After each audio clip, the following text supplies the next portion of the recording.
Échanson, Jean de Folleville, vous reculerez d'une ligne, car vous feriez tâche en si noble assemblée. » L'échanson, démesurément irrité, montre bien dans sa réponse cinglante qu'il passera outre. La maladie psychiatrique de Charles VI libère les rivalités des membres et proches de la famille royale au bord du champ de bataille. Boucicaut et d'Albret s'en trouvent débordés. « Comte d'Armagnac, vous me laisserez votre place. »« Quel droit y avez-vous, Charles de Montaigu ?»« Parce que vous m'êtes redevable d'une grande quantité d'argent, je dois être récompensé en figurant devant vous. » Tous défendent, pour être l'un des héros de la victoire qui s'annonce, leur droit à se trouver dans la première ligne et non pas la 7e. Les plus hauts rangs s'arrogent les meilleures places aux dépens des petits nobles. Et au fond, plus personne n'obéit à personne.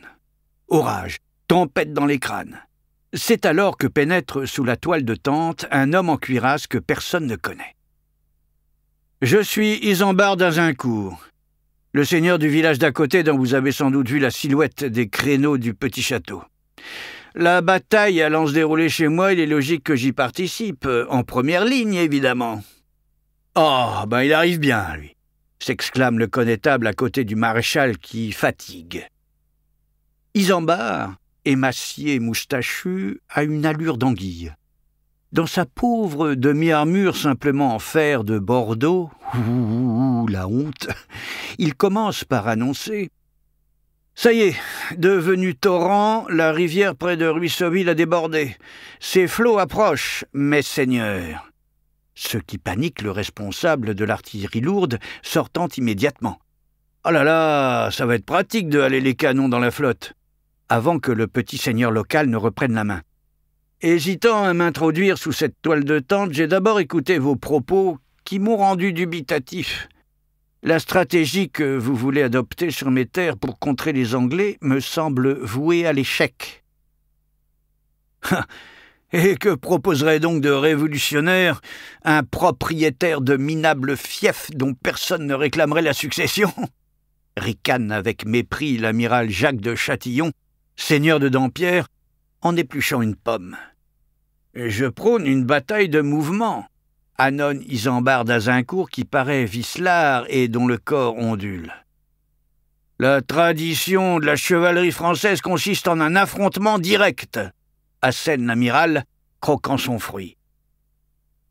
Le petit seigneur du coin poursuit, comme s'il glissait entre les dents de Châtillon.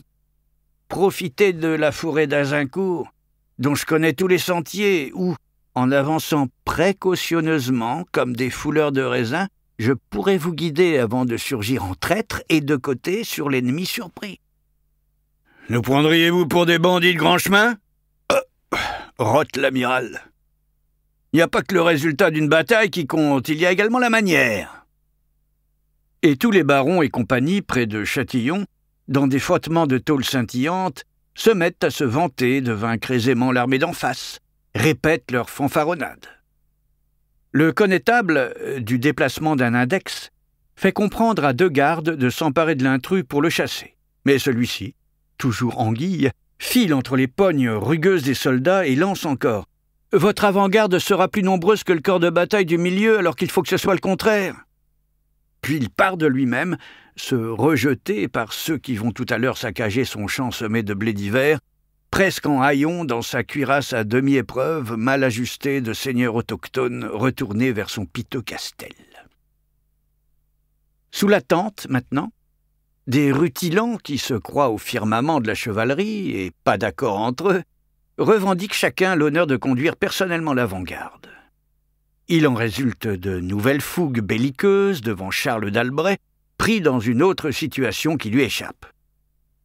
En aucune façon, chef naturel et n'ayant été nommé à la tête de l'armée que parce que non seulement le roi est fou, mais aussi le dauphin tellement malade qu'on sait qu'il va crever avant la fin de l'année et le duc de Berry, sorte de premier ministre octogénaire, le connétable s'aperçoit que le commandement de la bataille, qui se présente multicéphale, pose un problème. Déjà, à Rouen, lors du Conseil royal du 12 octobre, quand fut posée la question « Est-ce qu'on pourchasse les Anglais ?», si parmi les 35 notables, la quasi-totalité des princes impétueux étaient pour l'attaque à outrance, Le duc de Berry, le maréchal Boucicaut et le connétable avaient voté contre, estimant l'aventure hasardeuse et dangereuse. Cela s'était déroulé en présence du monarque, dans un état de profonde dépression et d'abattement.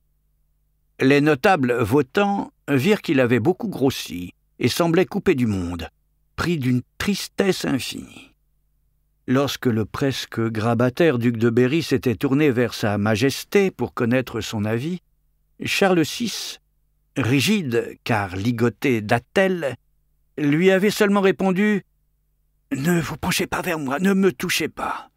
Vous me briseriez en 1000 éclats de verre. » Charles d'Albret, pas trop en forme non plus cette nuit, n'ayant guère l'expérience militaire ni l'autorité qui conviendrait, s'évertue pourtant à chercher des accommodements parmi ces nobles de haute lignée qui dorénavant font tourner par le goulot des flacons rares, passant le reste de la nuit à boire tout en s'emportant et se saoulant la gueule.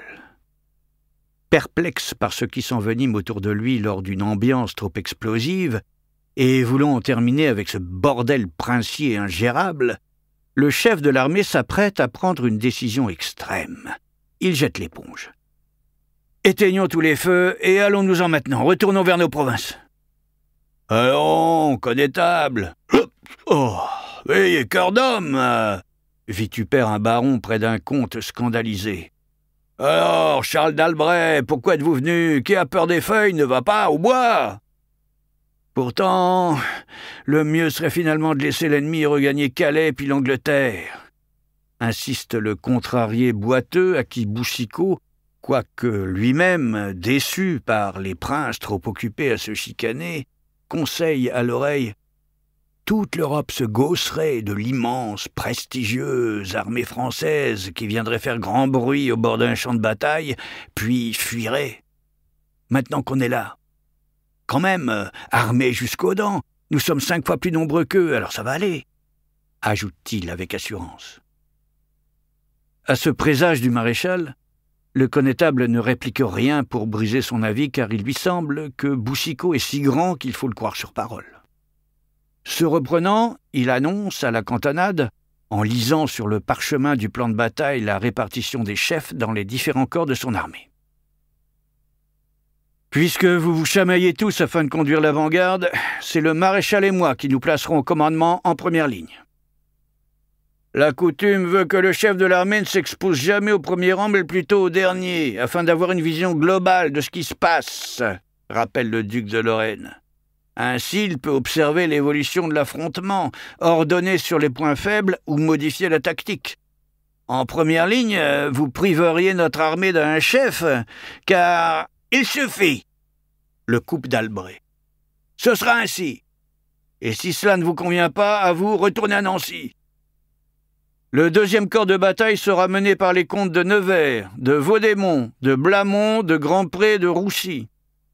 Concernant les ailes de la cavalerie lourde sur les côtés, le seigneur de Dampierre, le comte de Vendôme et Guichard Dauphin commanderont celles près du bois d'Azincourt, tandis que Clignet de Bréban, messire Louis Bourdon et Guillaume de Saveuse dirigeront celles côtoyant le bois de Tramecourt.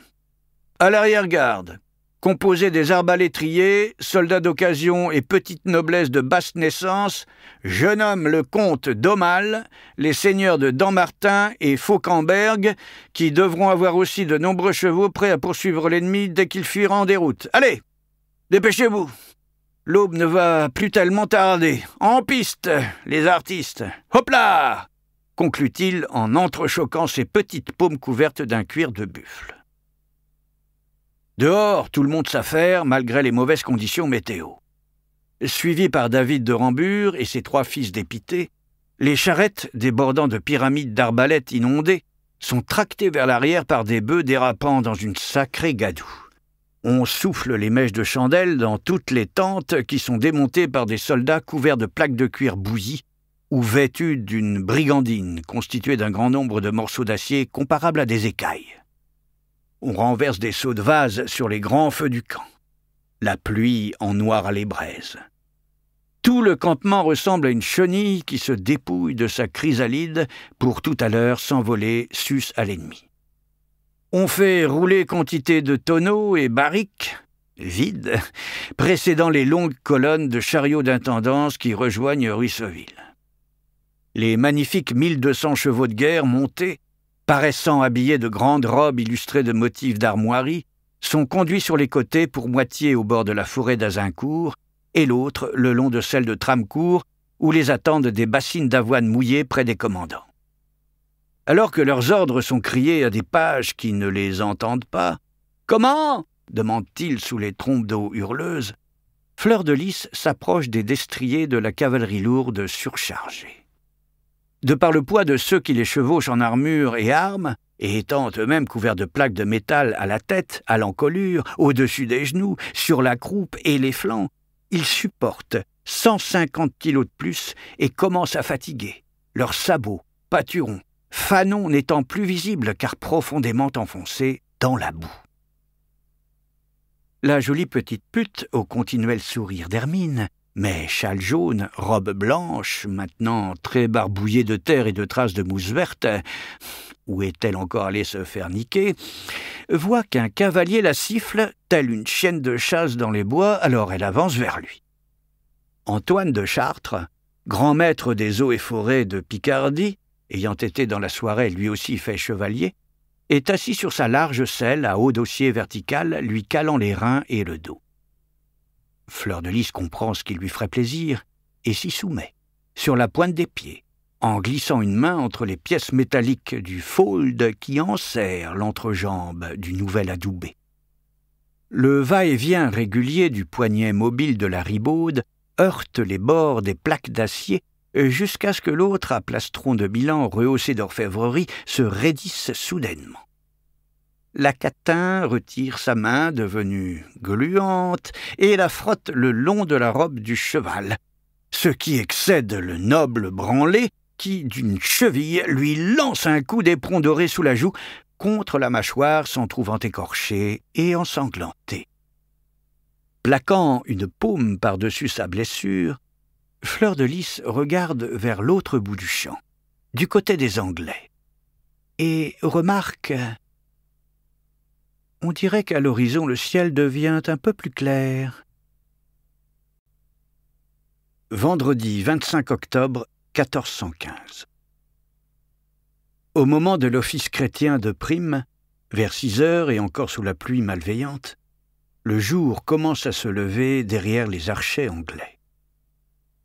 Venus les premiers au sud-est du champ qui descend en pente douce vers le nord-ouest, ils veulent se rendre compte de la situation et en demeurent interdits.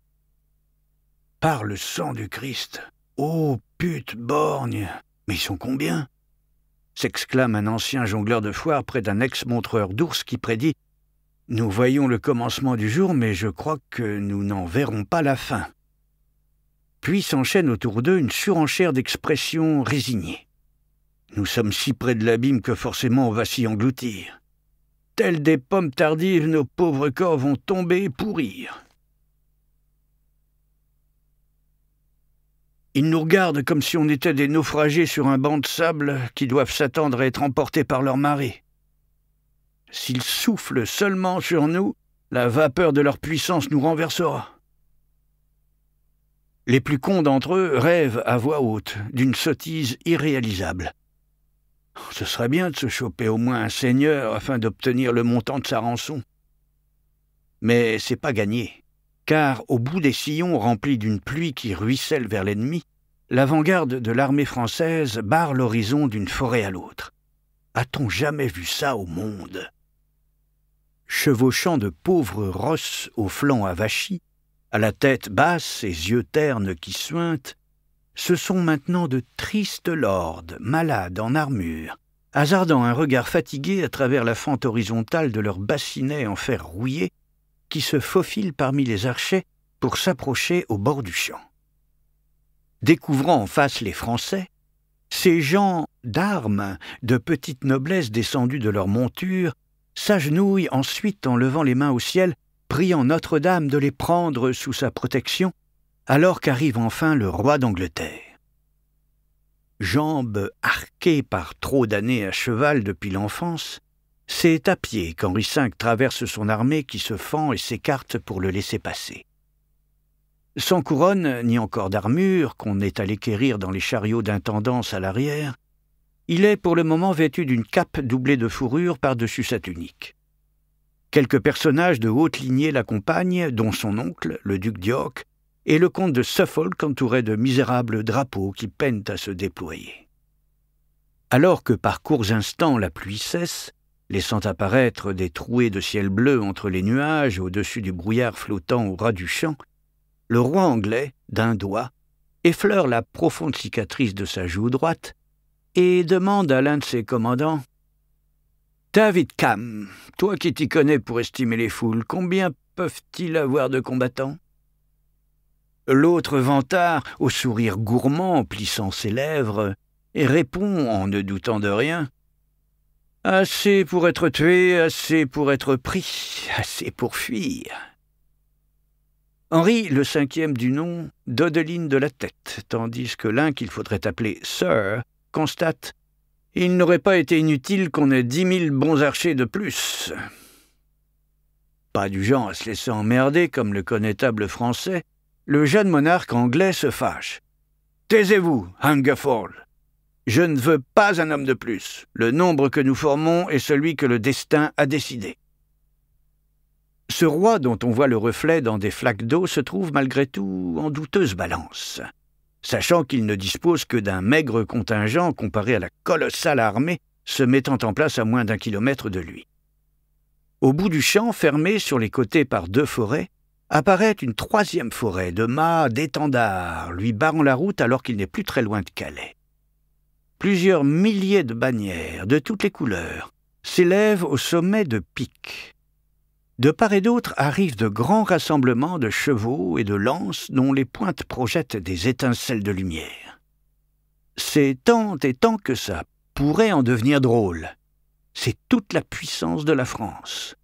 Franchement, ça a de la gueule et ne donne pas envie de s'y frotter. En face, Henri V est impressionné, mais déterminé.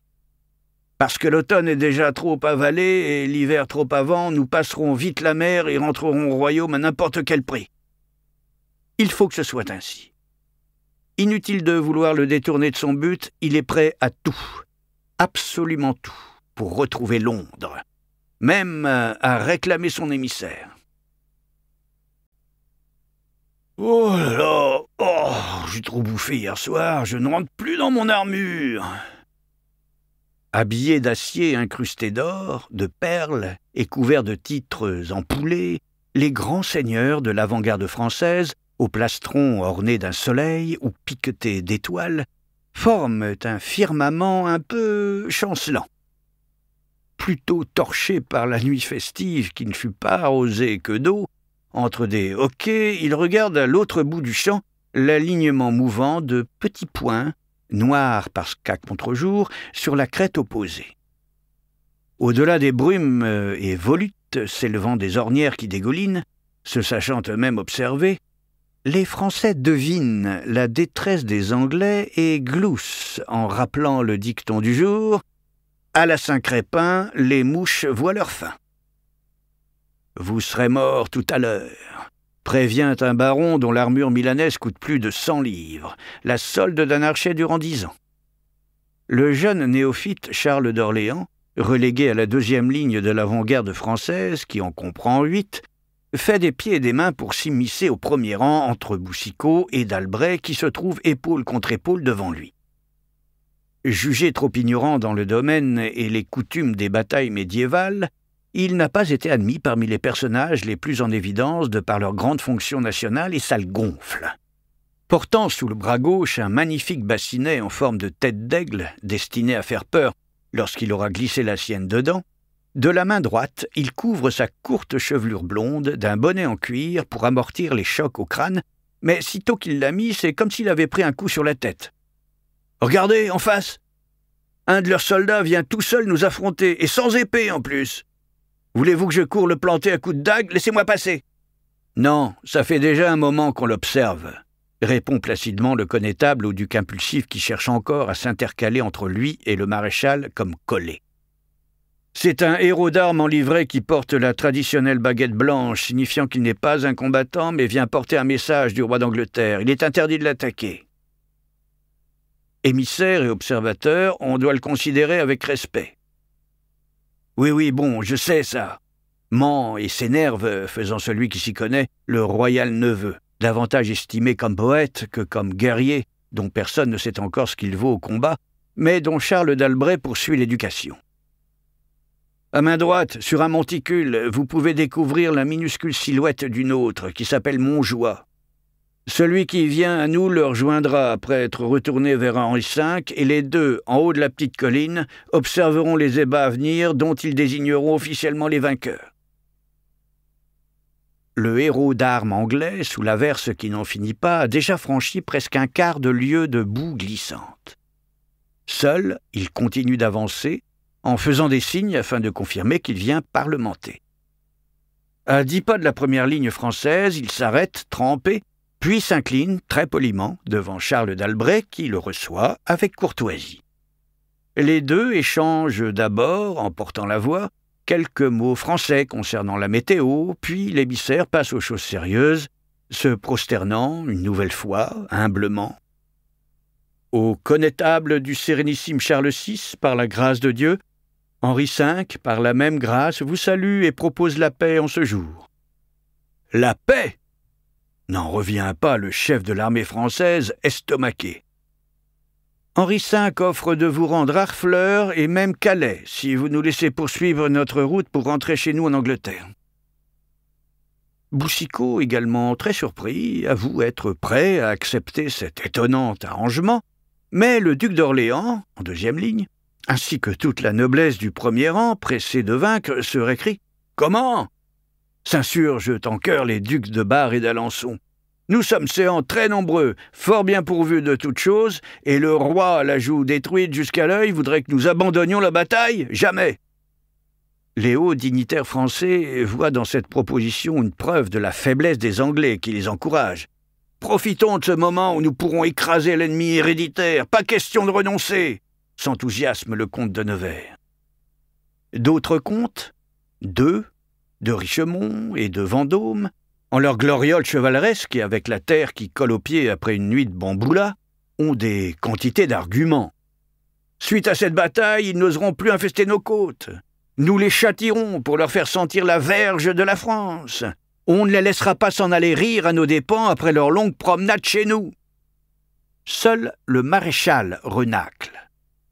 Plus habitué que vous tous à l'inconstance de la fortune dans les batailles, à sa part de hasard, moi, je prône l'agrément de ces offres anglaises, et laissons-les aller. Récupérant Harfleur et Calais, nous n'aurons vraiment pas fait le voyage pour rien. Mais sa proposition est rejetée. Alors que Fleur de Lys, venant de l'aile droite, longe la première ligne, remettant son châle jaune déchiqueté sur ses épaules et s'étonnant, les chevaux ne hennissent toujours pas, un baron clame. Pour espérer passer, Sa Majesté d'Angleterre, qui se sait en grand péril, devra livrer bataille. Nous engageons nos ennemis à ne pas nous fermer la route et à éviter l'effusion de sang, insiste le héros. Le connétable, bien que pas plus chaud que ça pour la grosse baston, se... Par son valet armurier, Henri V fait serrer les attaches de son plastron d'acier, ainsi que font les autres quelques rares grands dignitaires anglais dont on règle les aiguillettes, tenant entre elles les pièces de leur habillement métallique.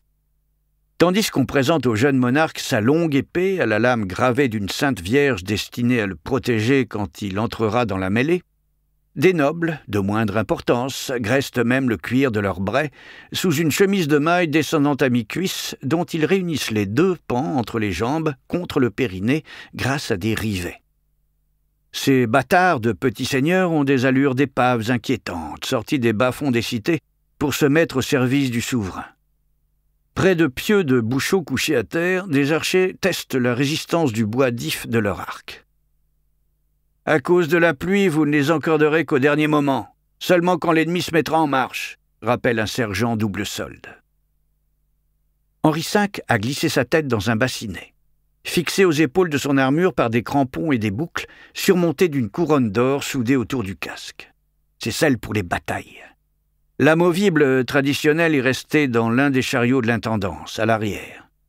Quitte à se retrouver avec peut-être l'autre joue dévastée, le monarque refuse qu'on abaisse sa visière. Les longbowmen devront voir le visage de leur roi pendant l'affrontement. » Il saisit ensuite une longue lance de 4 mètres, dominée par une queue de renard à la base de sa pointe. Ce faisant, le souverain en profite surtout pour parfaire sa stratégie et donner des ordres. Légèrement en retrait derrière les archers, parmi les combattants en armure, je commanderai le bataillon du centre. Vous, mon oncle, commanderez celui de droite et vous, Lord Camoys, celui de gauche. Maréchal Thomas Erpingham, je vous confie le commandement des longbowmen en suivant mes directives de mise en place. Tout le monde y va. Et répartis en 3 groupes de 300 Anglais vêtus de métal, plus ou moins, ils ne sont que 900. Sur chaque aile, 2000 archers s'installent en biais, plus 500 et 500 un peu devant entre les hommes d'armes. Cela fait moins de 6000 sur 7 rangs, alors que l'armée d'en face est composée de 32 lignes, mais bon, il faut dire qu'ils sont peut-être 30 000. Si les Français sont ravissants, les archers anglais sont moches et sans allure. Dépourvus également de souliers et pantalons courts qu'ils ont jetés, la plupart d'entre eux vont pieds et jambes nus. Seulement couverts d'une tunique imbibée qui colle à la peau jusqu'aux genoux, la hache accrochée à la ceinture, ils ont l'air de charpentiers. La tentative de paix ayant été dédaignée, l'heure des prouesses va arriver et Henri V s'approche pour le rappeler à son armée qui obéit aux ordres sans discuter. Chevauchant maintenant un petit cheval gris qui parfois dérape dans la boue glissante mais qu'il retient, le monarque passe au pas devant ces hommes qu'il harangue, visière relevée. « Souvenez-vous que vous êtes de la vieille Angleterre, que vos parents, vos femmes et vos enfants vous attendent là-bas. Il nous faut avoir un beau retour. Les Anglais ont souvent fait de belles besognes en France. » Tenant toujours sa longue lance à queue de renard par un poing ganté, le roi au visage étroit et à la mâchoire brisée balaie les alentours d'un regard froid en contemplant les collines boisées, puis il reprend « Gardez l'honneur de la couronne et gardez-vous vous-même. Par notre héros, les Français nous ont prévenus qu'ils vont venir couper 3 doigts à la main droite de tous les longbowmen. » Les yeux des archers se froncent. Pas un n'ose plaisanter. Je m'en fous, je suis gaucher. Après son mensonge de goupil afin d'agacer ses combattants malades, Henri V les motive. « C'est vous qui aurez des corps à percer. Remuez vos squelettes. Hommes affamés, nous avons un meurtre à commettre avant que de passer à table. Descendons vers eux comme l'eau de ces ornières, et lancez-vous sur cette armée comme l'avalanche fond dans la vallée. Nous sommes en grand danger, d'autant plus grand devra être notre cran sur cette rude pelouse de France. En tenue de journalier, vous êtes des guerriers. Allez arracher aux épaules des Français leurs belles armures neuves. Au pays, vous retrousserez les manches pour montrer vos cicatrices. Loin de vous effrayer d'avoir affaire à tant de princes et de barons qui ont refusé notre proposition, et ayez la ferme espérance de le leur faire payer. Their sin upon their heads. Que leur faute retombe sur leur tête. » Les longbowmen lui répondent par un hurlement. Puis, selon la coutume, tous mettent un genou en terre dont ils ramassent une poignée qu'ils mâchent et avalent, en signifiant qu'ils sont prêts à hasarder leur enterrement. Chacun ensuite se relève, regardant les doigts de sa main droite qu'il remue. Le roi, sur son cheval qui s'ébroue et hennit, baisse la tête vers son contingent de déguenillés. Quelques-uns se déshabillent entièrement pour être plus mobiles. La tunique trempée gênait leurs mouvements. Henri V ne dit rien, sinon « Soyez des chiens! Calais est en face! Pour rejoindre nos bateaux, il faut aller tout droit. Nous devrons passer !» Le long des ailes obliques de l'archerie en place, des prêtres se glissent entre les 2 premières lignes et les 2 suivantes. Ils enchaînent des signes de croix vers ceux qui aimeraient mieux être chez eux. Maintenant, se trouvant davantage à n'être plus qu'en chemise de peau, abattus et blêmes, ils cherchent du courage dans le regard des autres. Ah, contrairement aux Français, ils n'ont pas le cœur à se disputer les places d'honneur du premier rang. Ils préféreraient avoir été enrôlés par l'ennemi qui a relégué ces gens de trait à l'arrière-garde. Pris de diarrhée, mais non autorisés à quitter leur contingent, ils se soulagent sur place, pendant que, fort heureusement, viennent des pages du roi leur apportant des gourdes pleines d'eau-de-vie tirées des celliers de Maisoncelles. Les gens d'église retournent à l'arrière près des chariots du convoi d'intendance. Henri V, descendu de sa monture, marche avec sa lance jusqu'à la dernière ligne du bataillon central des nobles en armure. Devant lui, ses gardes personnels le protègent, tandis que ses archers boivent à des goulots qu'ils se refilent. Ceux que l'agneau le rend méchant en reprennent plusieurs fois. Pour d'autres que l'abus d'alcool fait rire, ça tombe bien aussi. Quoique la majorité d'entre eux, criminels de droit commun, n'aient guère de problèmes moraux pour infliger la mort, que ça pourrait même être un bon trip. La bénédiction puis la boisson sont des soutiens in extremis. Tiens, je vais en prendre. Au paroxysme du risque, si tu n'es pas torché, tu n'y vas pas dans ce qui va se passer. Après une rasade d'eau de la rivière, tu ne te lances pas dans un pareil bordel. Ben, faut pas déconner, t'as vu combien ils sont, solides comme des bombardes? Et nous, seulement quelques-uns, à poil, repasse-moi la gourde. Pour ceux qui picolent à l'excès, ça n'arrange rien. Ils voient double. Oh, putain. Range du côté de la vie générale et le dit à l'émissaire anglais. Malgré l'ultime démarche pour éviter la bataille, cette matinée verra l'heure du combat. C'est la rupture. La parole est désormais aux armes. Bon, alors nous nous mettrons à votre volonté, admet le royal messager qui retourne vers Henri V. 1 kilomètre de Gadou plus loin, ce héros d'armes lui annoncera, en termes jolis, « Il refuse votre proposition et vous invite au bal ». Puis, partant calmement rejoindre Montjoie, au loin, sur un monticule, pour se mettre à l'écart et assister à la bataille en tant que deuxième témoin officiel, il se fait apostropher en chemin par des Langbaumen qui voudraient savoir « Que demandait notre roi, la paix? Qu'ont-ils répondu? Qu'il aille se faire enculer. » Ça énerve. Ça y est.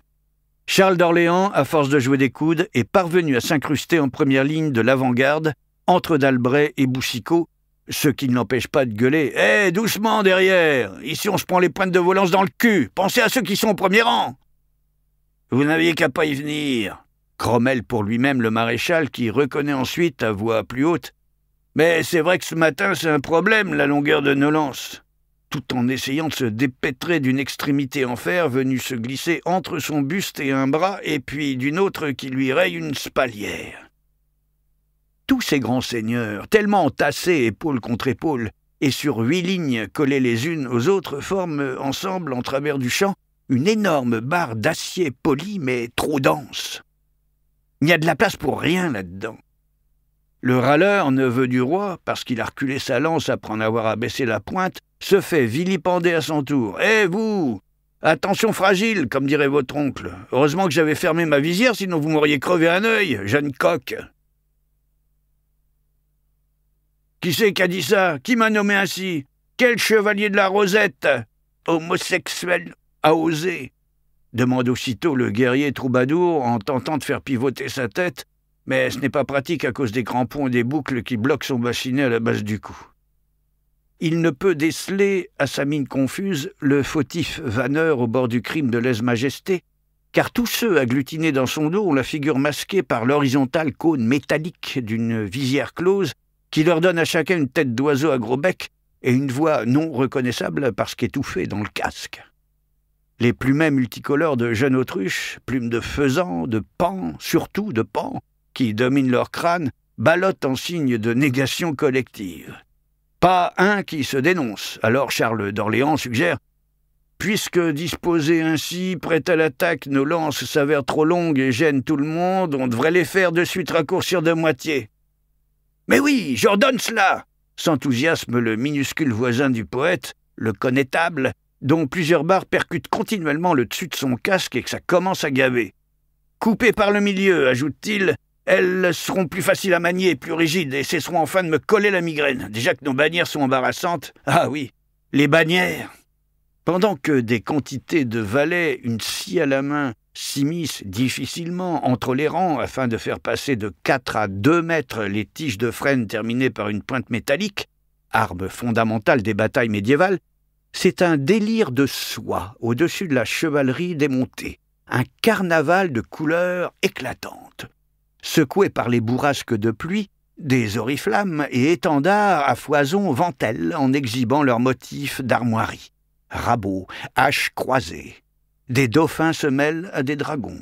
3 faucons sur fond jaune remuent près d'un aigle agité dont les ailes déployées balaient la visière percée de trous d'un baron qui s'en trouve avec la visibilité restreinte. Un serpent couronné, avalant un enfant, tournoie devant la fente étroite du bassinet d'un comte qui n'y voit plus grand-chose. Il y en a trop, c'est ce que pense le maréchal. On ne devrait ne conserver que les plus illustres, puis ôter et plier les autres. Regardez, en face ne s'agite dans l'air que celle du roi avec les léopards d'Angleterre. Mais personne ne veut virer la sienne, signe de sa haute naissance et utile, car pendant la bataille, les simples soldats à l'arrière, reconnaissant les couleurs de leur grand seigneur, devront s'approcher de l'étendard de celui qui les paie pour combattre, et le protéger aussi plutôt que le voisin au cas où. Toutes les images virevoltantes sont maintenues verticalement par une foule de porte-étendards collés au plus près de leur maître, comme s'ils n'étaient pas déjà trop nombreux dans l'avant-garde. Mais bon, c'est ainsi et chacun demeure à sa place, prêt pour l'affrontement. 8 heures. Les Français sont en position et ne bougent pas, disposés à s'aller couvrir de sang. Les préparatifs sont terminés. L'hoste des princes attend. Tous leurs casques épouvantent l'air. Ils forment comme une armée imaginaire. Au bord des teintes automnales des 2 forêts, quelques fruits tombent sans qu'on les cueille. Autour des guerriers déguisés en oiseaux, d'autres emplumés chantent, des mésanges, geais, des chênes, tourterelles. En Charles d'Orléans, le poète réapparaît. Tous les oiseaux, parlant leur latin, crient fort. Derrière les visières exubérantes aux buées qui s'échappent des petits trous, plusieurs voix caquettent à l'intention des roturiers déloqués d'en face. « Venez, maudits gueux, vous déparez la campagne !» Certains se rengorgent, tels des dindons. « Allez-y, infecte crapaud d'ail, et que jamais vos pieds ne puissent retourner en Angleterre !»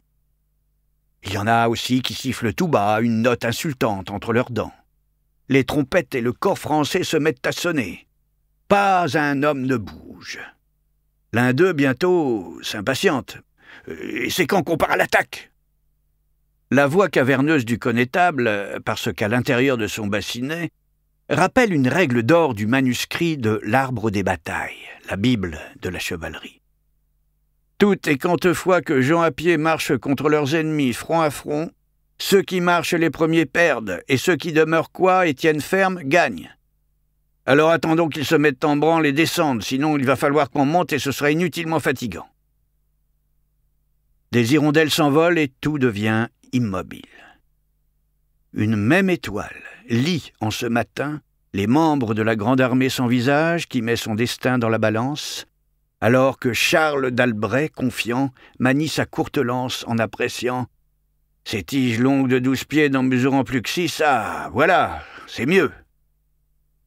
Sous l'étroite fente de son casque, un chevalier a fait incruster, en deçà de son œil gauche, un gros saphir bleu ayant la forme d'une larme. Ce doit être curieux de se faire tuer par quelqu'un qui pleure. Nouvelle sonnerie de corps et de trompette, auxquelles se mêlent maintenant des roulements de tambour. Venant du bas du champ en menant grand bruit, mêlés à des sons de peau de bête frappée, des stridences d'instruments de musique en cuivre apportés par le vent vrillent les oreilles anglaises en haut du terrain labouré. Henri, 5e du nom, fait semblant de s'en foutre. Vase vide et sonore. Il fait moins son malin quand, du regard perçant de son œil gauche, parce que le droit est mal en point, il découvre qu'au centre de la première ligne française, un mât beaucoup plus haut que les autres se dresse. Son sommet soutient un long étendard rouge à 3 pointes frangées d'or que le roi d'Angleterre reconnaît. L'oriflamme de la mort. Ils nous préviennent qu'ils ne feront aucun prisonnier et nous tueront tous. Ils ont déployé le drapeau sanglant. Parmi les archers, un grondement s'élève dans les rangs à la vue de la soie écarlate et flottante de cette impitoyable oriflamme, dite aussi enseigne de Saint-Denis. Pas de prisonniers. Décharnés sous des vêtements de guerre en lambeaux, quand ils en portent, ils ne sont pas là pour un défilé de mode, même les longbowmen couverts d'un gambison rembourré de crin redoutent. Ça va être à la sauvage contre les fers vêtus. Ils en frissonnent. La peur noue leurs intestins qui se vident. Ils se sentent fragiles. L'immobilité de l'armée française les terrifie. Ils s'attendent à ce qu'elle mange et avale la petite armée anglaise, qu'il n'en reste plus rien. Beaucoup se signent. Un amer barbu aux longs cheveux trempés ôte de son casque en osier un mouchoir en satin, offert par sa belle insulaire juste avant l'embarquement pour la France. Il le baise, puis le renifle. « Je sens ta chatte. » Cet enrôlé dans une taverne, capable de courber le bois d'if d'un arc, fixe le roulement des nuages en ajoutant « Plutôt que cette bataille, je préférerais tes joues et tes seins. » Henri V, au trait tendu, conscient que le courage ne suffit pas toujours, se sait en nette infériorité. Entre son maréchal Thomas Erpingham, 58 ans, et son jeune frère Humphrey, duc de Gloucester, 25 ans, une bruxomanie le faisant grincer des molaires renforce son air farouche et nerveux. « J'ai entendu du bruit. C'est une alouette, rien de plus », le rassure Thomas Erpingham. Le temps passe. L'attente est éprouvante. Au bord de la forêt de Tramcourt apparaît la tête d'un chevreuil. Des lièvres s'élancent dans la boue du champ. Aucun humain ne bouge. Des passereaux reviennent picorer les grains de blé semés. L'heure est grave, et le roi inquiet de devoir affronter une pareille épreuve. Les deux armées immobiles se font face. Laquelle va se ruer sur l'autre? Des rivières d'eau coulent au-devant des Français, ainsi que celle près de Ruisseauville qui a débordé dans leur dos. « Ils veulent que ce soit nous qui attaquions », rumine Henri V. Parmi les 2000 archers de l'aile droite, un contaminé par la dysenterie annonce « Oh là là, oh, il faudrait que j'aille dans le bois !»« C'est bien le moment », soupire son voisin. 9 heures. Le roi d'Angleterre décide de faire avancer son archerie. Les longbowmen, en première ligne, ramassent alors chacun un pieu de bouchot aiguisé à la hache en double pointe. L'ordre d'avancer leur permet de se réchauffer et de se dégourdir les jambes. Comme ils sont issus d'une armée de métier, après 2 ans d'entraînement, leur progression collective est coordonnée. Un peu derrière les archers, les nobles en armure des bataillons dirigés par Camoys, 64 ans, et le duc d'York, 42 ans, marchent aussi à droite et à gauche de la bannière royale arborant 3 léopards jaunes sur fond rouge. Autour des chariots d'intendance placés plus loin, des curés anglais s'agenouillent en priant avec ferveur pour le souverain et ses soldats. Les Anglais avancent lentement, de 300 pas. Cela prend une dizaine de minutes, puis ils s'arrêtent, croyant que les Français vont partir à l'assaut. Mais rien. Avec beaucoup trop d'envols de luxuriantes bannières contiguës soufflées par des bourrasques pluvieuses devant leurs aumes clos et qui les aveuglent souvent, pour cause d'embouteillage dans la noblesse, les princes n'y voient rien. Les soieries, illustrées de motifs pompeux, font que beaucoup ne distinguent la situation que par intermittence. Mais quand même, entre 2 rafales, Guillaume Martel, le seigneur de Bacqueville, celui qui porte l'oriflamme de la mort, se demande « On ne les aperçoit pas nettement non plus parce qu'ils sont encore à 600 pas, mais pourquoi, en plus d'un arc, 2 carquois et une hache, ceux en première ligne se sont-ils approchés avec un grand bout de bois ?» Un comte à proximité, yeux écarquillés pour scruter à travers les trous de sa visière en bec de vautour, répond à Guillaume Martel sans détourner le regard « On dirait qu'ils promènent des pieux à moules. » « À moules ? Eh bien, ils ne sont pas rancuniers, après ce qu'elles leur ont fait, les moules. » Les grands seigneurs de France, interloqués, restent tous raides, tôle contre tôle, à reluquer droit devant eux, mais jamais leurs voisins ni leurs pieds, tout empêtrés qu'ils sont dans leur armure comme dans leurs préjugés. Pourquoi on ne les attaque pas, puisqu'ils ont bougé ? Le manuscrit de l'arbre des batailles dit que, tels des harençors rangés dans un tonneau, ces gentilshommes aux bras plaqués le long du corps, un poing agrippé au pommeau d'une épée logée en son fourreau et l'autre serrant une lance horizontale coupée par le milieu, constatent que celle des milords d'en face mesure le double. Mais bon, là-bas, ils ne sont que 300 par bataillon, alors ça passe. C'est pas comme s'ils étaient 6000. Les Français demeurent statufiés. Les longbowmen poussent un grand cri. « C'est pour nous forcer à avancer », commande Boucicaut. Une fumée noire apparaît, croît et ondule sous forme d'un gros nuage tout en haut du champ. Ils incendient une ferme des alentours de Maisoncelles pour faire monter la pression, analyse le connétable. Les Français restent immobiles. Et le temps dure. 10 heures. Les Anglais s'approchent à nouveau lentement. La distance se réduit. Là où ils s'arrêtent, ils ne sont plus qu'à 300 pas de la fantastique armée de Charles VI. Très à l'écart, du côté de Ruisseauville, perché sur la haute bâche d'un chariot pour mieux voir, Fleur de Lys renseigne un jeune valet d'armes et un petit page qui s'amusent ensemble sous sa robe, plus vraiment blanche, et un fouillis de châle jaune remuant. Henri V a fait avancer son armée au point le plus étroit de la clairière, là où les 2 forêts étranglent le champ. Sous la pluie battante, le jeune roi d'Angleterre, excellent stratège qui risque également sa vie dans la bataille, et dont l'esprit est aussi leste que les jambes, on raconte qu'il peut chasser le chevreuil à pied, regarde devant lui l'éblouissement d'armures, d'écussons et de bannières. « Ils ont reculé ?»« Mais non, lui répond son cadet Humphrey, duc de Gloucester, qui se trouve à sa droite. Ils me paraissent plus petits. Non, ils n'ont pas bougé. Maréchal, ordonne ensuite le souverain au vieux Thomas Erpingham, situé à sa gauche dans le bataillon central des hommes en armure. Allez dire aux Longbowmen du premier rang que lorsqu'ils planteront leurs pieds en terre, comme je l'ai exigé, ils se retournent pour que les Français les voient faire le moins possible, ou alors imaginent que ce sont seulement quelques supports pour accrocher des carquois, afin d'éviter que les flèches ne traînent dans la boue. Mais, Majesté, si les ennemis ne sont pas encore à notre portée, car 300 pas nécessiteraient un fameux tir, et que 250 serait mieux, eux, avec leurs carreaux qui peuvent être projetés bien plus loin, en profiteront pour transpercer les archers dans le dos, par traîtrise. Ils ne le feront pas. Ça a toujours été non conforme à l'art de la guerre selon leur doctrine. Les temps changent, sire. Oui, mais pas la chevalerie française. Et puis, de toute façon, vous les apercevez quelque part, leurs arbalétriers, leurs bombardes? J'espère pour eux qu'ils n'ont pas relégué les uns à l'arrière-garde et traîné les autres près de leur chariot d'intendance. Sourit-il, en hochant du menton pour désigner, au loin, la direction de Ruisseauville. Qu'enfin ces maudits princes nous attaquent.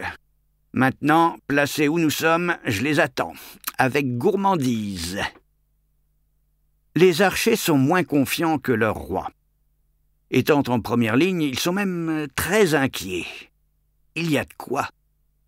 Cependant, gueule décharnée et famine aux talons, conscients d'avoir à jouer leur peau, ils finissent par se rendre à cette évidence. Il n'y a plus de choix, il va falloir y aller.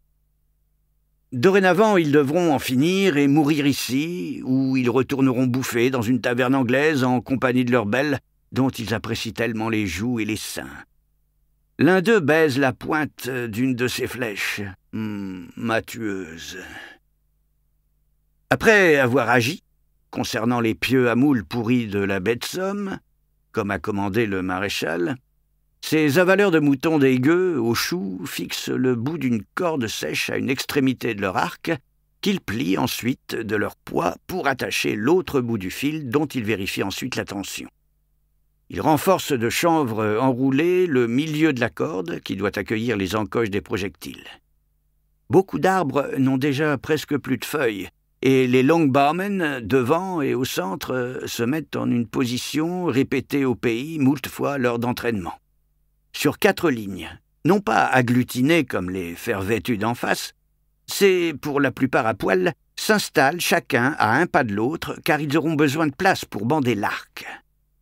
Disposés en échiquier, ceux des 2 premiers rangs pourront ainsi tirer ensemble en ayant la vue dégagée et sans se gêner pendant que les suivants attendront avant que d'avancer à leur tour.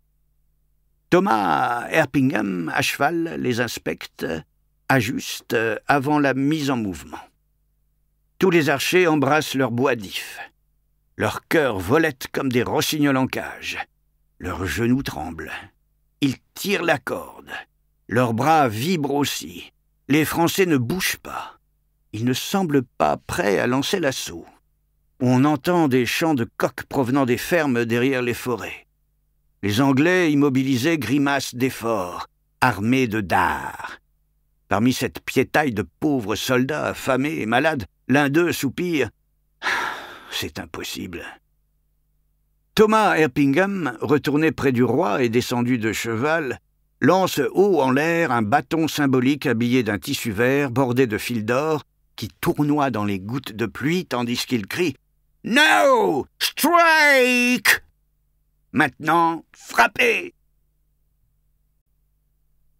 Avec une synchronisation parfaite, les deux premiers rangs des Longbowmen tirent ensemble 2000 flèches en une haute volée courbe si dense que le ciel s'obscurcit sur son passage. Ce n'est pas un tir direct à l'horizontale, mais parabolique, qui s'élève dans les airs seulement pour évaluer la distance où chutent les projectiles, tout près devant les Français qui ne bougent pas. Après cette salve en cloche, les deux seconds rangs d'archers passent devant et tirent à leur tour, de façon plus tendue, tandis que leurs collègues déterrent les pieux à moules, prêts à s'avancer ensuite en les transportant lorsque le soleil se met à briller. À 11 heures, parce que les immenses nuages s'écartent, la pluie cesse, et la lumière éblouit soudainement les Français. Le champ inondé s'en trouve violemment éclairé. Les princes à la tête de l'avant-garde sont gênés, because les Anglais étant au sud, mais aussi, hélas, à l'est, le bas soleil d'automne en face aveugle les nobles. Leur merveilleux bassinet, clos par une visière, protège la tête, mais la vision s'y trouve fort malcommode par les trous ou la fente. Les raies larges et étroits ou rayons ronds de lumière intense les forcent à fermer les paupières pendant qu'ils entendent une cacophonie de bruit qui résonne dans leurs casques métalliques. Les pointes des projectiles en bout de course retombent en vrac parmi les resplendissantes plumes décorant leur crâne à l'abri, mais les tireurs ennemis s'alternent encore, progressant de 2 enjambées supplémentaires. Les Français ne bougent pas. Une 3e volée de flèches percute en foule les armures, parce que les archets, donnant moins de paraboles au tir, visent un peu plus bas. À peine rayés, les plastrons d'acier courbés dévient les trajectoires. Les maillages de fer aux jointures des épaules, hainent, résistent. Rien ne parvient à filer entre 2 pièces. Le constat que l'ennemi a engagé le premier l'affrontement démontre une certaine assurance, mais les Français ne bougent pas. Figés comme des cibles de paille au centre d'entraînement, les ducs, barons, comtes, entre 2 clignements d'yeux, quand ils ne sont pas aussi importunés par les bannières des voisins flottant devant leur visage, perçoivent parfois, devinent plutôt, très à contre-jour dans l'éblouissement, ce qu'il se passe en face. Ils distinguent vaguement par intermittence les silhouettes disposées en quinconce des 2 derniers rangs, débordant les 2 premiers, et donc s'approchant pour tirer avant que les autres, accompagnés de pieux à moules, avancent pour agir de même, et ainsi de suite. C'est beau comme un ballet. L'avant-garde française les contemple ainsi qu'au spectacle, mais ne bouge pas. Claquement métallique maintenant, plus sonore, contre des casques italiens magnifiques, les projectiles expédiés commencent à déformer des tôles. Depuis des flaques d'eau, des fumerolles s'élèvent. Un Longbowman pose une flèche contre son arc. Du pouce gauche, il la maintient et glisse la corde dans l'encoche, puis relève son bois d'if en regardant la masse d'acier que le soleil dore et qui est sa cible. Il bande le grand arc avec effort et tend le chanvre jusqu'à son oreille. Il lâche la tige de frêne, en suivant du regard les plumes d'oie qui l'empennent, jusqu'au moment où sa pointe affûtée se fiche en partie sous la spalière d'une épaule droite. Aïe! Dû à ce nouveau tir synchronisé de flèches jaillies des lignes anglaises pour percuter les armures, on entend également plusieurs « oui »,« ouh »,« ah »,« oh ». Et la première ligne française se met alors à onduler depuis la forêt de Tramcourt jusqu'à celle d'Azincourt. Quelques-uns se retrouvant penchés latéralement contre celui d'à côté le font basculer sur celui d'après, qui, afin de se redresser par un contre-mouvement, pousse une ondulation se propageant dans l'autre sens. L'ensemble offre l'apparence d'un balancement de vagues.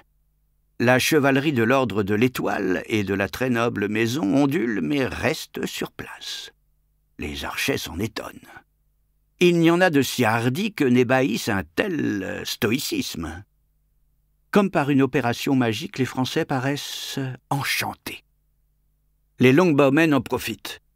Ils décochent flèche sur flèche tout en avançant toujours avec leurs pieux.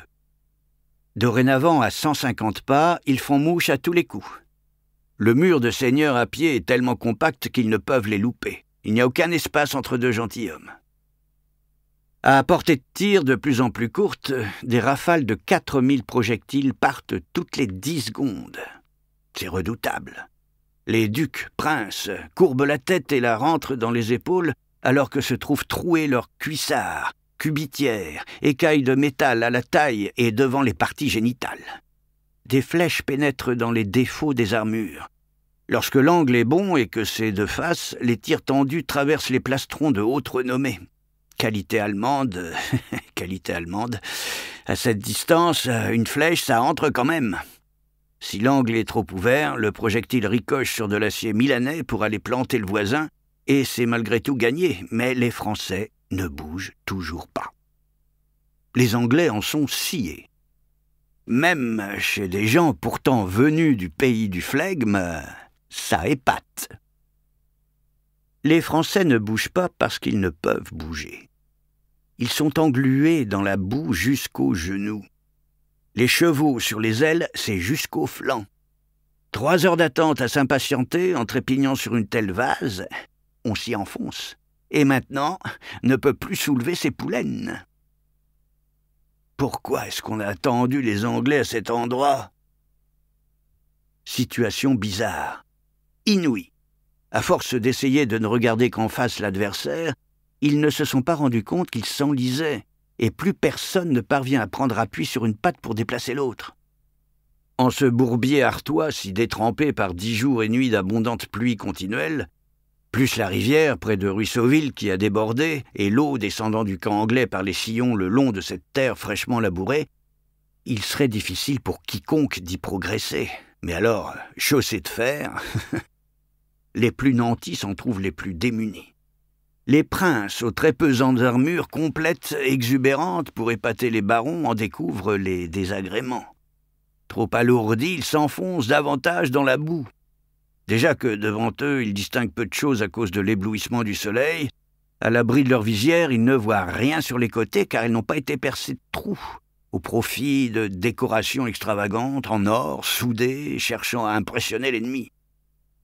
Devant eux, les archers à poil tirent sans relâche sur les fers vêtus du premier rang. Un comte voudrait se battre. Il empoigne le pommeau de son épée de guerre, mais ne peut l'ôter du fourreau, à cause de son voisin trop collé contre lui.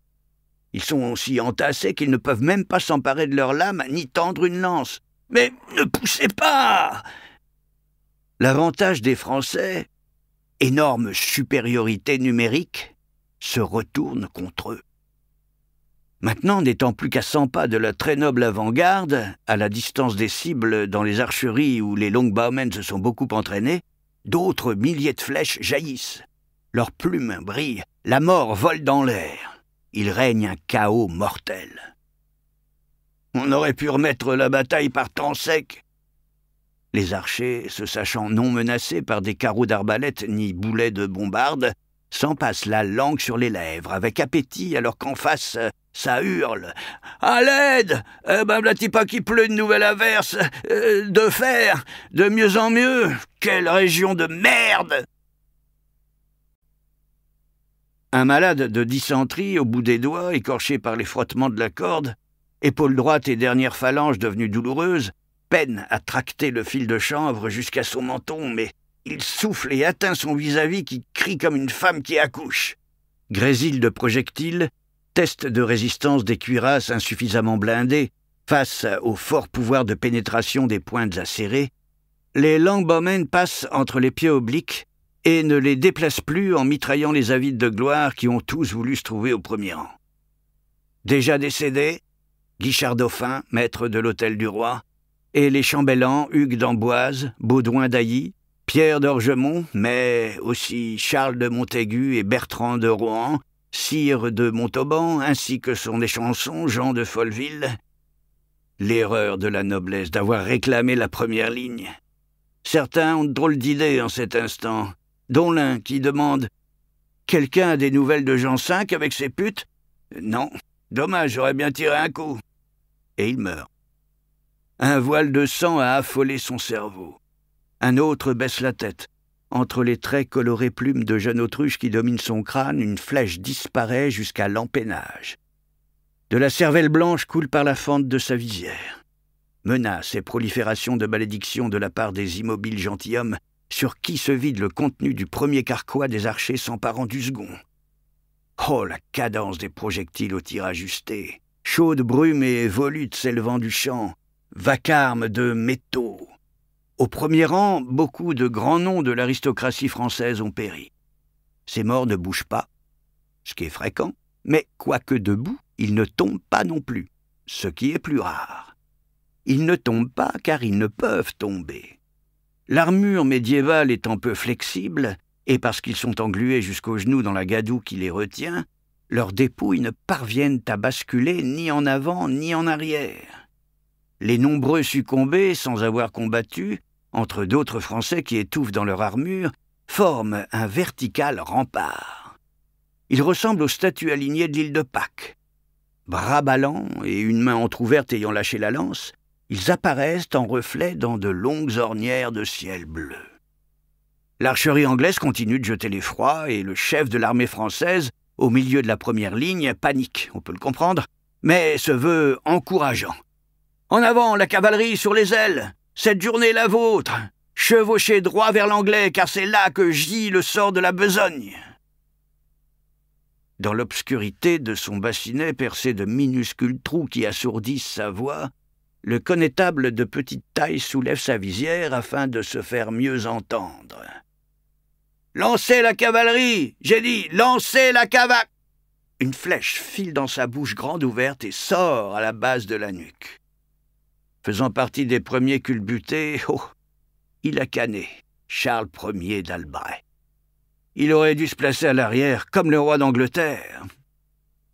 Ayant entendu l'ordre, le dernier, du maintenant déjà décédé chef de l'armée française, le seigneur de Dampierre et le comte de Vendôme, au bord de la forêt d'Azincourt, ainsi que messire Cligné de Brabant et Guillaume de Saveuse, à côté de celle de Tramcourt, répercutent le commandement du feu connétable. « À l'attaque, la cavalerie lourde !» Chevauchant avec beaucoup d'arrogance une monture de guerre en tête du long cortège de 600 cavaliers prêts à le suivre sur la gauche du champ de bataille, Antoine de Chartres, grand maître des eaux et forêts de Picardie, veut lancer la bête au galop vers les Anglais, mais n'y parvient pas. Le percheron de 700 kilos, devant supporter les plus de 100 autres kilos de chair humaine et de fer de celui qu'il monte, plus le poids considérable de sa propre armure, ne peut s'extraire de la boue des labours dans laquelle il se trouve profondément englouti. Parce qu'il s'avère incapable d'avancer un sabot malgré ses très musculeux efforts, son cavalier fulmine. Ah, maudit destrier! Antoine de Chartres, du brutal basculement arrière d'une cheville, lui jette violemment vers les couilles un coup de son éperon doré de nouvel adoubé chevalier, comme il en avait déjà projeté un hier soir près du menton de Fleur de Lys, après qu'elle eut pourtant glissé et remué une main entre les pièces métalliques de son entrejambe afin de le satisfaire. D'humeur décidément continuellement irascible, maintenant le grand maître des eaux et forêts de Picardie catapulte de toutes ses forces la pointe d'une longue poulaine aux lames d'acier articulées sous les prémolaires de la mâchoire inférieure de l'équidé, qui s'encabre de douleur, puis hennit. Ah ben, quand même. Avoisinant la tonne, l'animal prend appui sur ses jambes arrière, et réussissant enfin à hisser celle de devant, il envoie valdinguer son cavalier cul par-dessus tête. Celui-ci, trop embarrassé par les plaques d'acier milanais qui l'habillent, ne réussit pas à se relever du terrain profondément visqueux.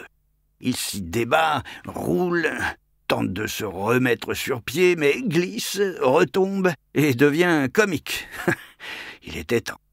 Son destrier qui lui fait de l'ombre, grâce à la puissance de son arrière-train, reste dressé presque à la verticale, offrant la vision de son ventre nu aux archers qui, pivotant vers cette cible, l'accablent de flèches.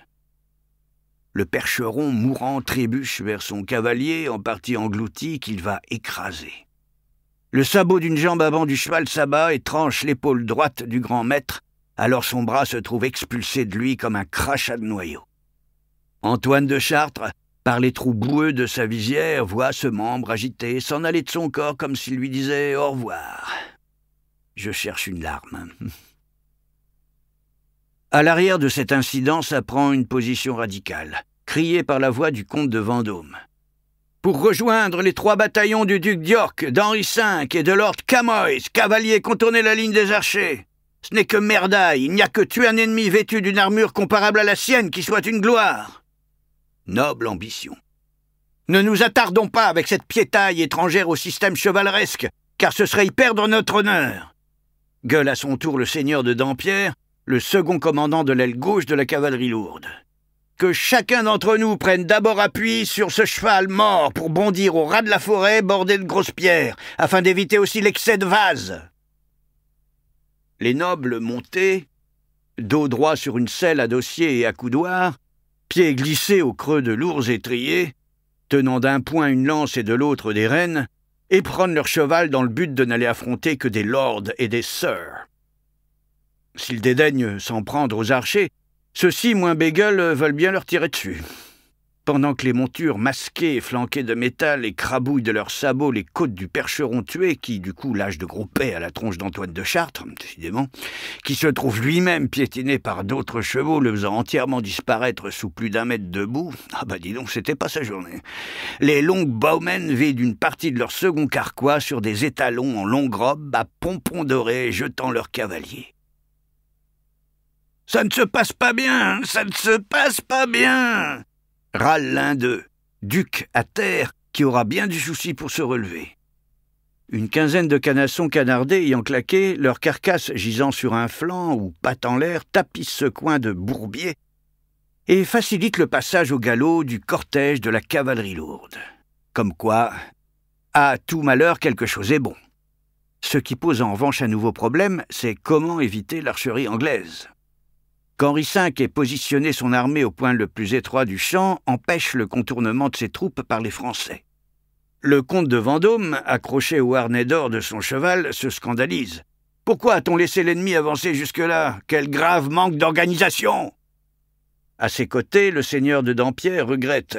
« Si le champ n'avait pas été étranglé par les 2 forêts, il aurait été aisé de les prendre à revers. Ils n'auraient plus su de quel côté tirer leurs flèches. Pendant que notre avant-garde, démontée, serait venue s'en débarrasser à coups d'épée.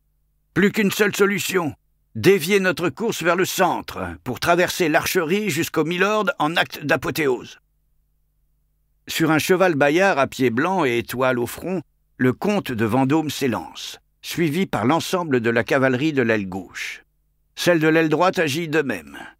C'est donc presque 1200 chevaux qui montent dans la terre moins boueuse, face aux archers, faisant alors 10 pas en arrière après que la grosse voix de Thomas Erpingham a hurlé « Longbowmen, le relais !» Les Anglais ont délibérément reculé en laissant leurs aiguisés pieux à moules plantés et penchés vers les Français dont les chevaux courent s'empaler dessus. Collision phénoménale aux conséquences fort déplaisantes. La cavalerie, n'ayant pas prêté suffisamment attention aux pieux, s'est précipitée dans le piège. Perfide. Beaucoup de destriers de guerre s'y éventrent. En pleine charge, un animal embroché hennit. Ses genoux plient et il bascule en avant. Son cavalier suit de bas en haut de la crinière et tombe tête dans la vase, où il se fait planter par les pointes des dernières tiges de frêne des archers. D'autres nobles, aspergés de boue, n'y voient plus grand-chose et leurs chevaux non plus. Entrailles déchirées par les supports à moules taillés, des boyaux s'échappent des équidés puis s'enroulent autour d'une cheville de ceux qui les montaient, ayant basculé de leur selle et se trouvant entraînés au sol par ces rubans roses, verts, bleutés qui finissent par éclater en propulsant partout des quantités de boules de crottin. C'est dingue. Parce que chaque pieu est assez proche de son voisin pour malignement stopper les étalons, mais suffisamment écarté d'un pas pour que puissent circuler les archers. Un seul chevalier parvient à passer entre 2 pieux alignés. C'est l'un des commandants de l'aile droite de la cavalerie lourde. Un témoin racontera plus tard, en vieux François, Messire Guillaume de Saveuse, qui était ordonné à cheval comme les autres, se dérangea tout seul entre deux pieux devant ses compagnons, cuidant qu'ils allaient l'y suivre pour frapper dedans les 10 archers, mais là, incontinent et sans aucune aide, fut tiré de son cheval et mis à mort. Après cette innovation anglaise en prévision de l'attaque de la chevalerie, les chevaux devenus incontrôlables fuient sur les côtés où les attend une autre surprise, made in Henri V. Le jeune roi d'Angleterre, ayant ordonné à son porte-étendard de sonner du corps, de la forêt d'Azincourt et de celle de Tramecourt, côté gauche et droit du champ de bataille, 200 archers dissimulés apparaissent et tirent sur les chevaux venant vers eux. Des volées de flèches criblent leurs flancs caparaçonnés. « C'est de la triche !» s'en indigne un baron. Les cavaliers français, trop préoccupés par les pieux de l'archerie d'en face, ne pouvaient donc apercevoir le surgissement des tireurs latéraux et en sont choqués.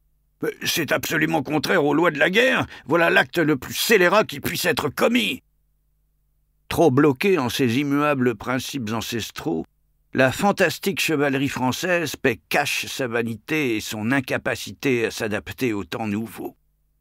Les Anglais ont contrevenu au code de la guerre, et alors, ce n'est pas une partie de cricket. Les séquelles en sont terribles.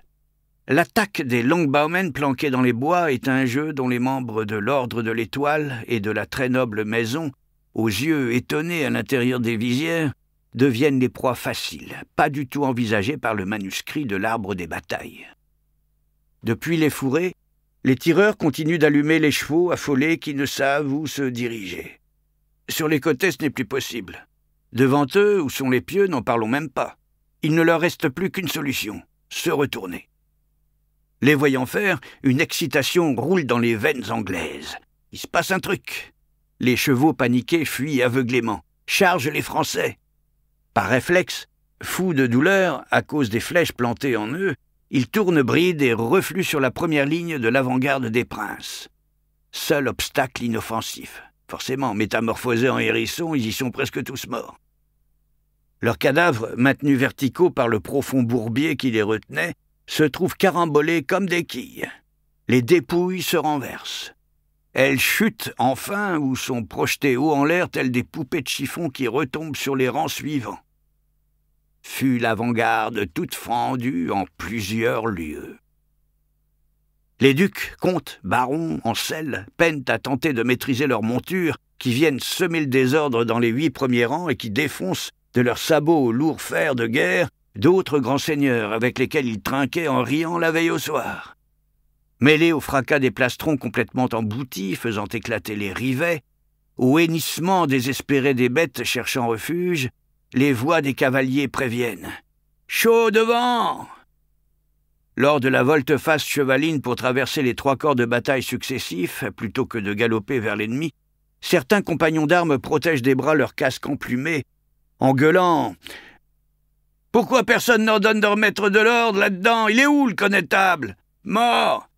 Oh merde! Je ne l'avais pas imaginé comme ça la journée! Boucicaut est blessé, Charles d'Orléans a disparu! » L'armée française doit subir une violente charge massive de sa propre cavalerie. Sur les 500 mètres de largeur du champ, un millier de chevaux lancés ensemble au galop en une horde extraordinaire dévaste tout, renversant chacun. Une folie épouvantable broie d'abord l'avant-garde de hauts dignitaires déjà serrés à ne plus pouvoir se mouvoir. Scène de panique générale. Des nobles encore en selle, tels qu'au rodéo, sont virés par leur monture et souvent à cause d'une poulaine coincée dans un étrier, ils planent longtemps au-dessus du sol derrière leur cheval et, malgré eux, à coups de bassinets, canons d'avant-bras, cuissards métalliques, fracassent les gueules à découvert des simples combattants de leur camp qu'ils croisent. Entre des râles de blessés et de mourants, l'archevêque de Sens, coiffé de sa mitre, vole avec son encensoir. Ceux du 2e corps de bataille, qui ne peuvent rien voir, mais pas sourds, se demandent ce qu'il se passe à l'avant-garde. Bientôt, ils sont renseignés quand les premiers chevaux, marqués de sang, ont passé.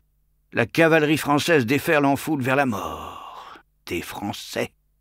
C'est une hallucination. Piteuse aventure. Partis des 2 ailes de la gigantesque armée des guerriers à pied après avoir entendu « à l'attaque », d'un bout à l'autre, la charge de la cavalerie lourde s'avère un fiasco total par quoi sont affolés et meurtris tant de fantassins. Sur la terre spongieuse, la courtoisie chevaleresque les éviscère. Juste avant l'arrière-garde, les arbalétriers ont un mouvement de recul, puis sont pour beaucoup écrabouillés par les sabots. La terre s'effondre, se soulève. Des feuilles courent et roulent comme des folles jusqu'aux mercenaires du dernier corps de bataille qui, parce que le champ y est plus large, évitent pour la plupart à temps les chevaux en longue robe qui filent vers des prés où ils pourront brouter. Au passage, ces soldats d'occasion, pas cons, sautent sur les pur sang les moins blessés qu'ils montent pour quitter la région. Ils se sauvent vers Ruisseauville, en dérapant parfois dans des magmas rougeoyants d'entrailles, des talons à l'arrière-train qui s'écroule. Situation surréaliste et débandade. Encore plus loin, allongés sur le dos, au bord d'une table d'intendance entre des chariots et jambes en l'air, écartées en V, Fleur de Lys laisse venir en elle, à tour de rôle, des cuisiniers de seigneurs en campagne, et elle entend de drôles de choses pendant qu'ils s'agrippent à ses cuisses. « J'ai connu ta mère, était-ce à Nicopolis contre les Turcs, peut-être que je suis ton père. » Tête renversée à l'autre bord de la petite table, la ribaude, au châle jaune, sent vibrer son corps et perçoit un bruit pareil à celui d'une mère rouleuse de galets s'approchant d'elle comme une marée. Ses cheveux châtains ont des vertiges. Les aventuriers culinaires qui la farcissent, et aux souvenirs pleins d'exploits divers, miaulent en elle tels des chats au-dessus des flots de boue houleuse, de ce chant qui demeurera célèbre en naufrage. Entre les glorieuses armoiries ruisselantes de sang des destriers princiers qui déguerpissent de chaque côté en évitant le meuble, et en ces senteurs devenues épicées et animales, des hommes disent à la jeune femme qu'ils sont peut-être son père tout en la baisant. Entr'ouvrant ses belles lèvres au-dessus de ses petites dents d'hermine, Fleur de Lys constate « c'est le monde à l'envers ». Tous les archers ayant tiré les dernières flèches du second carquois jettent leur arc et décrochent la hache qu'ils avaient suspendue à la ceinture. « Maintenant, c'est fini la rigolade !» Avançant, s'enfonçant tout d'abord jusqu'à mi-jambe dans la profonde gadoue qui borde les premières lignes françaises, tous, pieds nus, progressent ensuite plus facilement sur des quantités de cadavres de chevaux, d'hommes, étalés et transpercés de flèches. Ce qui les anime vers l'affrontement au corps à corps, c'est la gnôle qui fut bu à jeun au goulot des gourdes et la volonté farouche de poursuivre tout droit afin de retrouver leur île. Pour ceux, il s'ouvre un passage dans les rangs français à grands coups de hache qui tapent et tranchent au hasard. La bataille affamée ouvre ses vastes mâchoires. La bourrasque des chocs souffle aux oreilles. « À la mort! À la mort !» Les dépouillés à poil et ceux vêtus d'un surcot vert que recouvre une grande croix rouge ne font pas dans le détail non plus, vis-à-vis des nobles en armure tombés dans la boue et qui ne parviennent à se relever. Coiffé d'un casque en osier, celui-là, aux joues décharnées envahies de pustules, boutons, tumeurs, relève la visière d'un joli baron étonné à qui il lance « Coucou !» De sa hache de guerre, à lame courbe, en forme de croissant de lune d'un côté et pointe acérée de l'autre, appelée bec de faucon, il ravage dans le bassinet en utilisant la partie bec le visage du noble, qui s'en trouve alors beaucoup moins beau. Tout près, un également enivré du cerveau agit de même à l'encontre d'un comte à terre, mais il lui chie sa diarrhée sur la gueule avant que de rabattre la visière en riant et de l'achever avec la partie croissant de lune de son arme, traversant la ferraille qui entoure la gorge. Ce n'est guère fair-play, ni dans la coutume de la chevalerie, tout comme ce coup de hache, lancé verticalement, de bas en haut, dans l'entrejambe d'un duc qui était parvenu à se remettre sur pied, mais dont les organes génitaux maintenant tombent au sol en générant un fort épanchement de sang. Il est à espérer qu'il ait eu le temps de se reproduire, parce que là, ça va devenir difficile côté descendance de sa ducale lignée. Raclement d'épée sortant des fourreaux, mêlé à une clameur énorme, on dirait que la France s'éveille.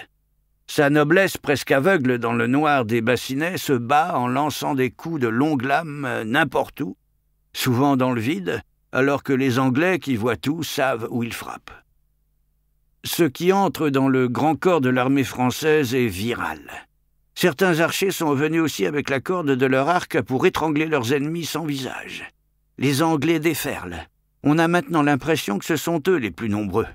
Ils fendent chacune de leurs victimes comme si c'était une bûche. Ces gueux baignent leurs avant-bras nus dans le sang des princes. Mus par la colère, ils ont pris feu comme la poudre d'une bombarde en s'exclamant « Traversez ce champ, ou alors tous mourir en un jour !» Les Français, encore éblouis par la lumière du soleil qui leur fait face et filent dans les petits trous des visières, sur le sol scintillant resté détrempé par les abondantes pluies, crèvent quand même des ventres au fil de leurs rapières, tranchent des gorges à découvert. Les troupes d'Henri V perdent quelques centaines de guerriers durant ce combat, mais c'est un nombre vraiment faible en comparaison de l'hécatombe que subissent les autochtones. Allez, au récit de notre gloire! Les Anglais mènent leur sabbat sur le champ où se mêlent deux fureurs ensanglantées d'horreur, avec dans les poings une rage mortelle et des bruits de forge. La terre se lamente de devoir assouvir ce temps carnassier où les archers, barbouillés des couleurs du cauchemar sous un ciel vitrifié d'épouvante, se sont engagés dans une bataille animale. Point de quartier! Leur masse mouvante se précipite plus loin dans l'immense tuerie. À mort! Des fers brutaux frappent et mutilent sans discernement. Cet enfant, le petit Eland, n'a que 15 ans. C'est son père, le bailli de Rouen, qui l'a envoyé là. Il est innocent, qu'importe, qu'on l'égorge. La force dans les bras et la mort dans les regards. Au carnage, ils se ruent tous, se liant en des étreintes féroces. Ils serrent les dents et des yeux louches. Sans mercy, les Anglais oxysent à tout va les Français qui ont fait la bringue la veille au soir. Ah, ça dessoule. Le gros Guillaume de Brémond d'Ars, 72 ans, engoncé en son armure boursouflée, suffoque et se tortille, pris de convulsions à plat dos dans la boue où un valet en livrée attaché à son service vient tenter de leur mettre debout en regrettant « Ah, je vous avais dit, monseigneur, que ce n'était plus de votre âge. Regardez dans quel état vous vous êtes mis. » Ce valet sans armes, qui est un non-combattant, doit donc se retrouver épargné selon les règles de la chevalerie. Épargné, tu parles. Un archer qui n'en a rien à foutre de l'arbre des batailles décapite le larbin d'un grand balancement de hache horizontale. Sauf qui peut.